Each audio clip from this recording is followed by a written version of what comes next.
Hello, my dears. Well, I hope you're having a wonderful day today. Grandma wants to read you another story. This one came out over 30 years ago when my own little princess was about 10 years old. It is called Beauty and the Beast. Once upon a time, on a cold, stormy night, an old woman begged at a prince's door.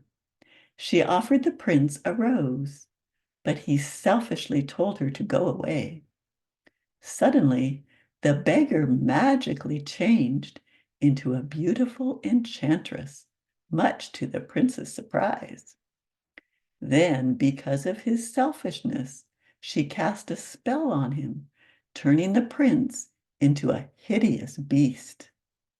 The spell would be broken, and the prince would become human again, only if he could learn to love another and earn that person's love in return. But who could ever learn to love a beast? That might be a hard thing to do.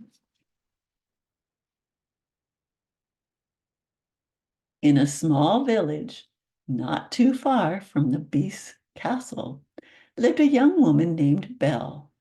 Belle loved books more than anything.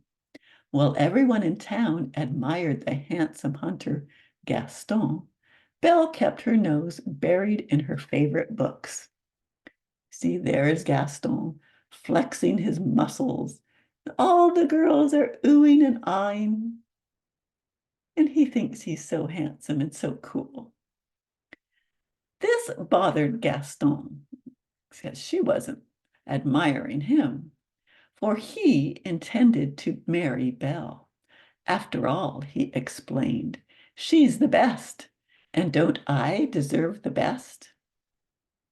Belle knew that she could never care for anyone as conceited and as selfish as Gaston. He thought he was pretty hot stuff. The villagers all thought that Belle was strange, and they thought that her father Maurice, the inventor, was even stranger. Maurice was hard at work on his newest invention, a machine that chopped wood by itself.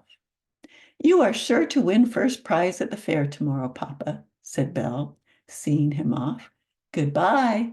Good luck. Poor Maurice never arrived at the fair, for he got lost along the way.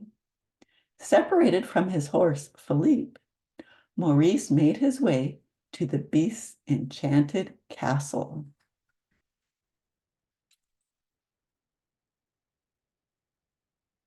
In the castle, a talking clock named Cogsworth and a candelabrum named Lumiere greeted Maurice. The same spell that had turned the prince into a beast had also turned his servants into objects. The beast soon discovered Maurice and took him prisoner. When Philippe, the horse, returned home alone, Belle knew that her father was in trouble. She asked the horse to lead her to Maurice. He led Belle back to the beast's dark castle. What is this place? Asked Belle, walking down the hallway. Papa, she called out. Maurice called out to Belle, and she found him locked away. Then Belle also met the angry beast. The beast had locked Maurice into a jail cell. The beast roared when the frightened young woman asked him to free her father. He's my prisoner, yelled the beast. Mustering up all her courage, Belle whispered, if I take his place, will you let him go? Wasn't that a brave thing to do? The beast agreed, but you must promise to stay here forever, he told her. Terrified of the beast, Belle replied, You have my word.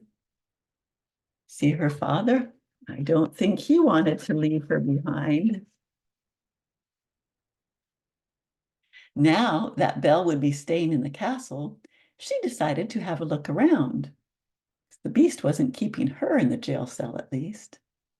Even though the beast had warned her to stay away, she wandered into the forbidden West Wing.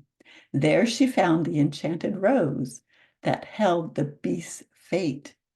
He had to learn another. He had to learn to love another and earn that person's love in return before the last petal fell.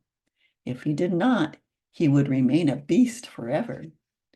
You see, there's already some petals falling. Suddenly, the beast appeared behind her and screamed, "Get out!" He was afraid that Belle would touch the rose and cause the petal to fall before its time. He didn't want the petals to all fall off. Belle was so frightened that she took Philippe and ran from the castle, trying to get away as quickly as she could. But they were soon surrounded by hungry, terrifying wolves. Oh, see those sharp teeth. She'd forgotten about her promise, huh? She was so scared. Grabbing a stick, Belle tried to defend herself, but the wolves were too strong. Before she could scream, the beast appeared and fought off the wolves himself. He was hurt, but he had saved Belle's life. Wasn't that a brave thing that the beast did for her? Back inside the castle, Belle tended to the beast's wounds, realizing that he wasn't really so scary. He just had a very bad temper. In time, Belle and the beast became friends. They read together in the library, fed the birds together outside, and even danced together. One day, the beast asked if Belle was happy. She told him that she would be if only she could see her father. The beast showed her a magic mirror, and Maurice appeared, looking ill. "Papa is sick," cried Belle. "I must go to him." The beast loved Belle and thought only about her happiness.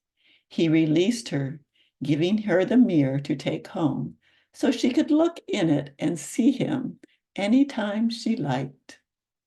The beast was changing, huh? And now he loved Belle and wanted her to be happy. So he was going to release her and let her go back and see her father. Meanwhile, back in the village, Maurice had been trying to rally the villagers to rescue Belle from the beast. Everyone thought Maurice was crazy, and they didn't believe him. But Gaston found a way to use Belle's father to his advantage. He would have him declared crazy and locked up forever, or at least until Belle agreed to marry him. Belle hurried home to her father, and to prove he wasn't crazy, she showed Gaston and the villagers the beast's image in the magic mirror. Gaston convinced everyone to follow him and destroy the hideous monster that lived close by.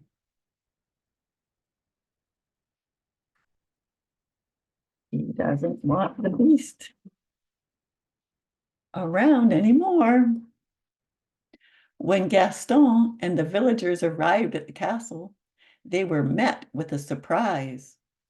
All the enchanted objects in the castle came together to defend their master and their home. See all those objects that have been animated? They're fighting and trying to protect their home. Gaston decided to take on the beast himself. He and the beast fought. Gaston lost his footing and fell from the castle roof, but not before badly injuring the beast. You see, he shot him in the back. So he's wounded. By the time Belle could get to him, the beast lay dying. Deep within the west wing of the castle, the enchanted rose was about to lose its last remaining petal. Please don't leave me, Belle said, sobbing over the beast's body. I love you. Through her tears, Belle saw the beast magically transform. The beast loves Belle, and Belle loves the beast. The spell was broken. The enchanted objects returned to their human form. The beast once again became the prince he used to be. But love had restored kindness to his heart. He was now handsome inside and out.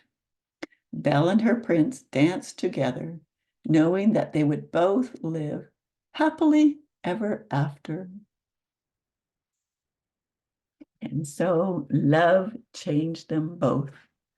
The beast turned back into the handsome prince because now he was handsome and kind inside as well as outside. Well, I hope you liked that story. Grandma had fun telling it to you.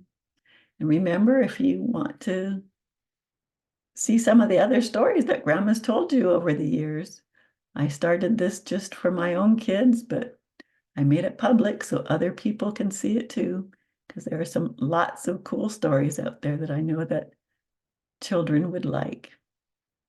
So subscribe if you'd like to see them. Remember, Grandma loves you. Bye.